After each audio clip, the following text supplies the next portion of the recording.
Como diz o Charlie Vitz do canal ali do Economista Sincero, quem não tem VEG é louco. Afinal de contas, é uma empresa que trouxe para os seus acionistas muito retorno nesses últimos anos e, claro, tem se mostrado uma empresa extremamente resiliente e que, claro, tem crescido e abocanhado uma fatia de mercado muito grande e tem se mostrado que, além de fazer uma ótima alocação de capital, ainda é uma empresa que paga um pouco de dividendo, mas ainda assim, para quem comprou lá atrás, esse dividendo hoje representa um valor muito substancial. Então, se você quer saber os resultados dessa empresa para ver se vale a pena ou não continuar investindo nessa empresa ou até mesmo fazer um aporte agora nesse momento, fique comigo para você ver. Então, vamos para o vídeo.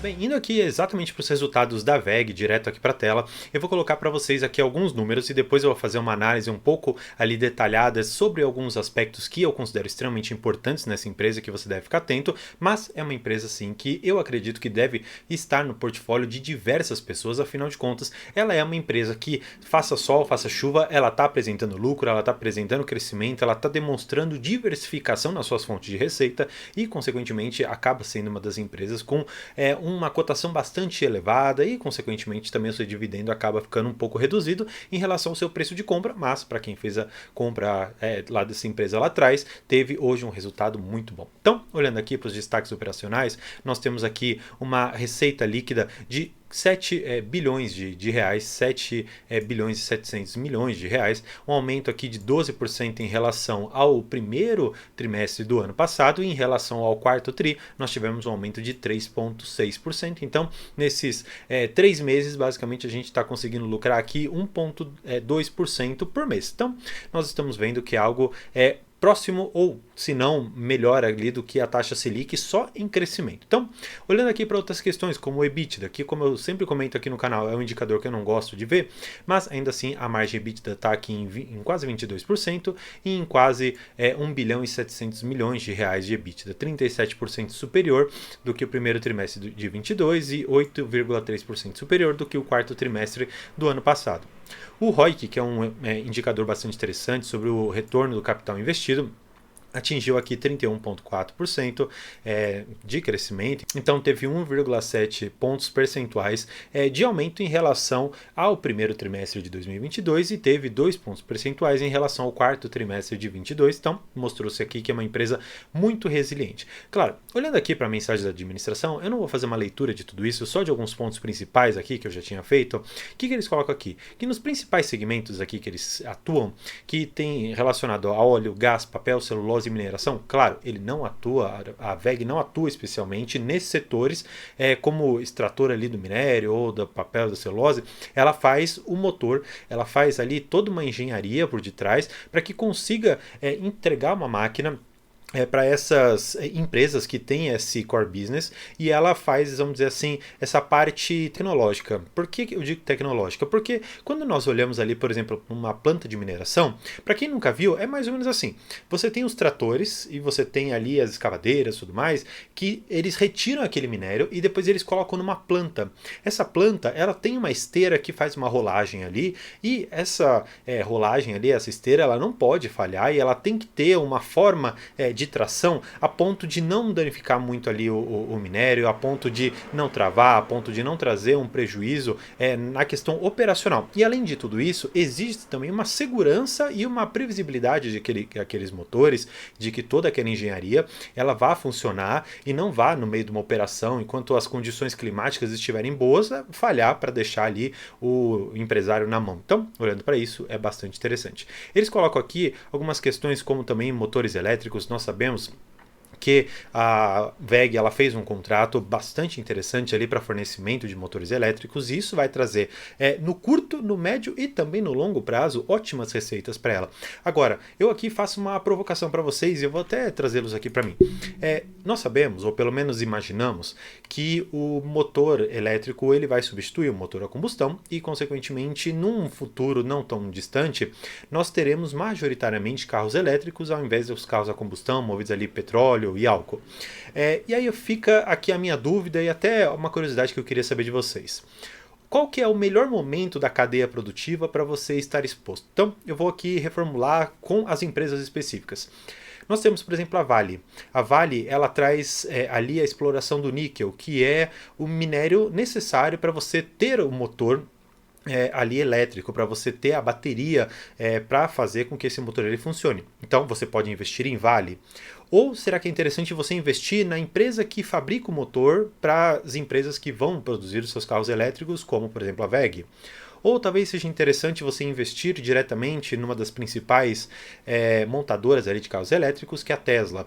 Claro, eu sei que existem outras, como a BMW, eu sei que existem outras empresas que realmente fabricam carros elétricos, mas na Bolsa de Valores, com uma representatividade interessante, a meu ver, existiriam apenas essas três. Então, a pergunta que fica é, em qual nicho, em qual setor, em qual momento da produção aqui dos carros elétricos você gostaria de estar exposto? Ou, se você estiver exposto em alguma delas, comente aqui, vai ser interessante saber se você investe em alguma dessas, se não. Bem, então eu vou trazer vocês mais uma vez aqui para minha tela, para que a gente consiga analisar um indicador que para mim ele é o mais importante, e naquele livro que está lá atrás do Warren Buffett, eu sempre comento dele, que ele fala que a margem líquida para os negócios é sim um dos principais, se não o melhor indicador que nós devemos analisar, e claro, no livro ele comenta que é muito interessante analisar empresas com uma margem líquida de pelo menos 10%. Por quê? Ele fala muito que a margem líquida, e aqui a gente já vai direto para o que a WEG apresenta para a gente, que é uma margem líquida de 17%. Então, é uma empresa extremamente eficiente naquilo que ela se propõe a fazer. Portanto, não só a margem líquida sendo alta, significa algo além disso. O quê? Que ela tem, primeiro, uma barreira de entrada muito grande, ou seja, competidores não conseguem de uma forma fácil entrar no mercado que a WEG hoje está inserida. Então, só para que a gente trace um paralelo entre uma coisa e outra. Por exemplo, é muito mais fácil eu e você, por exemplo, abrirmos, sei lá, uma banca ali de cachorro-quente, ou é mais fácil a gente abrir uma empresa que fabrica motores? Então, é só para que você entenda, e já tendo a resposta, compreender que a margem líquida ela faz com que os produtos, além de se tornarem mais eficientes e melhor rentáveis para a empresa, elas afastam também pessoas que acabam se aventurando no mercado. Então, por exemplo, no cachorro-quente, a pessoa que vende, sei lá, R$ 10 pode perder para a pessoa que vende a R$ 9,50. Não quer dizer que o produto é melhor, não quer dizer nada, só quer dizer que é mais barato. Agora, quando você vai procurar um motor, primeiro, já é difícil você buscar pessoas que fazem isso com excelência. Segundo, quando você busca essa excelência, não necessariamente você vai verificar apenas o preço, porque de vez em quando, para a fabricação de motores de carro, até que você tem algumas pessoas que fazem isso. Agora, para você fazer um motor, por exemplo, para uma Suzano, para uma Klabin, para ela colocar ali no projeto Puma, enfim, até mesmo para a Irani, que ela tem ali um projeto interessante também no papel e celulose, ou até mesmo para a Vale, naqueles mega equipamentos ali de mineração. Então, você primeiro tem uma barreira de entrada muito grande e você tem pessoas ali específicas que você pode contar para produzir. Então, a WEG ela se ressalta, ela se sobressai no mercado exatamente por conta disso, e a margem líquida é para mim um dos representativos deste fator operacional, dessa questão de barreira de entrada que acaba dizendo para mim o quanto que essa empresa é boa ou não. Bem, olhando para outros indicadores aqui, o que eu acho interessante nós olharmos aqui? Eu acho interessante a gente analisar não só a questão de trimestre contra trimestre, porque isso pode dizer alguma coisa para a gente em relação à sazonalidade de demanda. Agora, eu gosto sempre de analisar o trimestre anterior com o próximo, com esse que estamos analisando agora. E o que é interessante aqui da WEG é que ela mostrou que ela teve um lucro líquido de 1 bilhão e 300 milhões de reais em relação a um lucro ali de 1 bilhão e 200 milhões de reais. Claro, um aumento aqui de um pouquinho mais de 100 milhões, mas claro, ainda assim um aumento bastante representativo, que está aqui na casa dos seus 9,5%. Claro, você deve estar se perguntando, tá, depois de uma margem líquida dessa e de um lucro líquido alto, quanto que efetivamente eu, acionista, vou receber? Então, essa é uma pergunta que eu já vou fazer com vocês aqui e já vou responder, que eles colocam aqui no final do documento, que é a questão dos dividendos, os juros sobre capital próprio. Eles já fizeram aqui um anúncio de dividendos e ele está previsto para pagamento no dia 16 de agosto desse ano, no valor aqui de 223 milhões de reais. Claro, você tem que lembrar que isso aqui é um JCP, um juro sobre capital próprio, então você tem um desconto de 15% ali retido já na fonte e, consequentemente, esse valor ele acaba vindo já líquido para você, já com desconto feito, então você não tem trabalho nenhum. Agora, Olhando para essa empresa, efetivamente, será que ela é uma boa pagadora de dividendos? Enfim, trazendo vocês aqui para o Status Invest, a resposta basicamente é que poderia ser que não. Por quê? É uma empresa que paga aqui alguma coisa na casa de 1,37%. Quanto que isso representa líquido na nossa mão? Vamos ver aqui, ó. Vamos ver nos últimos anos como que ela pagou para a gente. Ela pagou aqui 51 centavos, pagou 27 centavos, 42 centavos, então realmente não é algo tão expressivo. Agora, vamos com calma para a gente analisar algo que é um pouco mais interessante. Olha só o crescimento que a WEG trouxe para nós nesse período todo. Então, efetivamente, será que é uma empresa que, por mais que não pague tantos dividendos, ou pelo menos de uma forma líquida, não represente tanto para a gente, mas olha o crescimento e a constância que essa empresa traz. Então, será que não é muito mais interessante estar hoje alocado numa empresa que mostra um crescimento, ganha uma participação no mercado eficiente e, consequentemente, traz para o seu acionista uma valorização na forma de ganho de capital através das ações, da valorização que elas dão? Então, se pegarmos aqui 2018 e pegarmos o maior período aqui dela, que chegou aos seus R$ 45, foi uma valorização de 515%. Então, se você tivesse colocado ali os seus R$ 10.000, você teria saído aqui com mais ou menos R$ 50.000. Então, claro, é uma empresa que trouxe para nós uma possibilidade de aumento de capital, de ganho de capital extremamente efetiva. Agora, se é uma empresa boa para dividendos, eu particularmente não acho dessa maneira. Por enquanto. Por que eu digo por enquanto? Existe em toda empresa, e isso não é novidade na Bolsa de Valores, que elas primeiro precisam ganhar mercado, consolidar o negócio. E depois que elas já tiverem contratos bons, com fluxo de caixa previsível e contratos com empresas também com fluxo de caixa previsível, sabendo que ela não vai ter um calote ou coisa assim do gênero, ela deixa de crescer, pelo menos deixa de crescer no sentido agressivo da palavra, dizendo que ela está investindo muito caixa, que ela está colocando muito ali de volta na operação e não está transformando isso como dividendos para os seus acionistas. Mas, quando esse momento todo acabar e o fluxo de investimentos ele se mantiver estável para que a empresa ela só consiga ir melhorando uma questão ali, uma outra colar e trouxer para os seus acionistas efetivamente um valor grande de dividendos, quanto será que a WEG vai pagar? Eu mostrei para vocês o lucro líquido, que ficou ali na casa, pelo menos em um dos trimestres aqui, de 1,3 bilhão. E ela pagou apenas 223 milhões em forma de JCP. Então, olha só a situação. Estamos falando aqui de mais ou menos ali uma conta extremamente grossa, mas mais ou menos 6 vezes o valor em função do que a gente pega de dividendos e aquilo que a empresa lucra em um trimestre. Imagina quando ela transformar todo esse lucro líquido, ou pelo menos uma parte dele, para os acionistas em forma de dividendos. Claro, aqueles que conseguiram acumular essa empresa a 9, 10, 15 reais, hoje podem estar não só felizes com a valorização que a empresa sofreu, mas também com o dividend yield on cost, ou seja, o dividendo que você recebe em função do valor que você pagou na empresa. Então, se você pagou mais barato pela empresa, você consequentemente acaba ganhando mais. Agora, se você pagou ali seus 45, 46 reais na empresa, o seu dividendo on cost é menor, apesar de o valor monetário, apesar do valor por dividendo ou por ação, ele se mantiver igual. Então, entendido essa situação toda, voltando aqui para o documento, algo que eu acho ainda interessante nós analisarmos aqui é a questão do fluxo de caixa para que a gente consiga enxergar o quanto que a empresa ela efetivamente tem em bolso. Por quê? Existe na contabilidade uma diferença entre o que se diz de contabilidade por competência e contabilidade por caixa.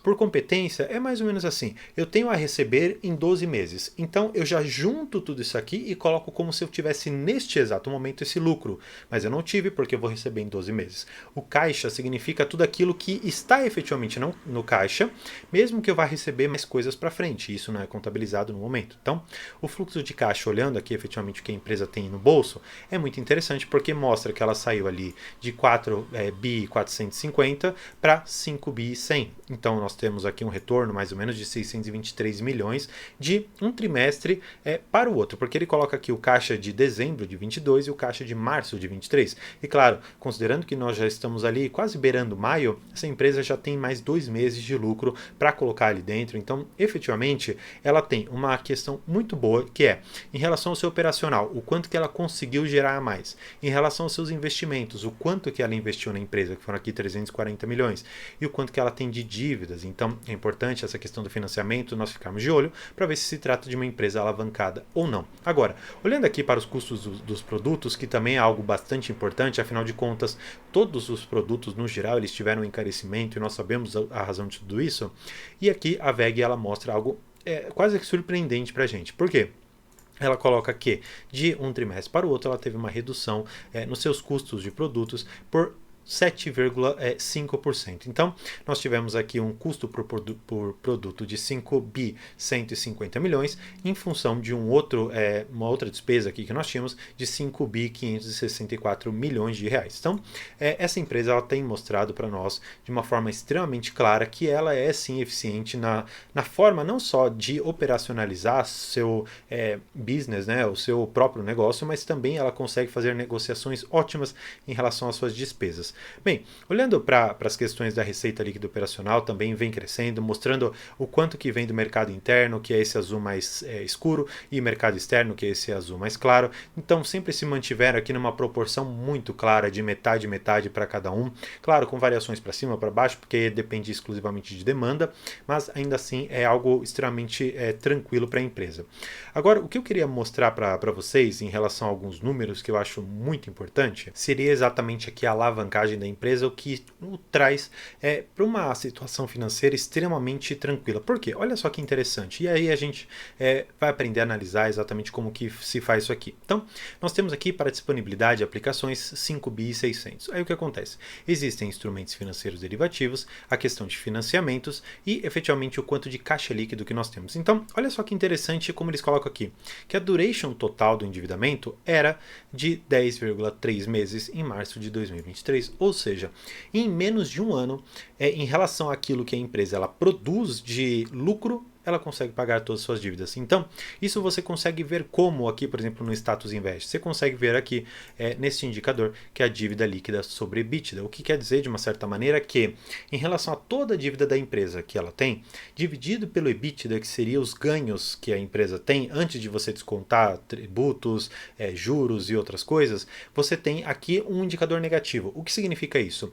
Significa, de uma forma extremamente clara, que em menos de um ano, considerando que aquele EBITDA ele se repita e se mantenha naquele mesmo patamar, você consegue em um ano pagar todas as suas dívidas. O que acontece? Se esse indicador tivesse, por exemplo, 1, significa que a dívida em relação ao EBITDA é exatamente igual e, consequentemente, em um ano você consegue. Agora, se essa dívida por EBITDA tivesse em 3 vezes, você, por exemplo, pagaria todas as suas dívidas em 3 anos, considerando que aquele EBITDA venha a se repetir em todos os anos, em todos os trimestres, tá bom? Então, esse é o recado que eu queria dar para vocês a respeito da WEG.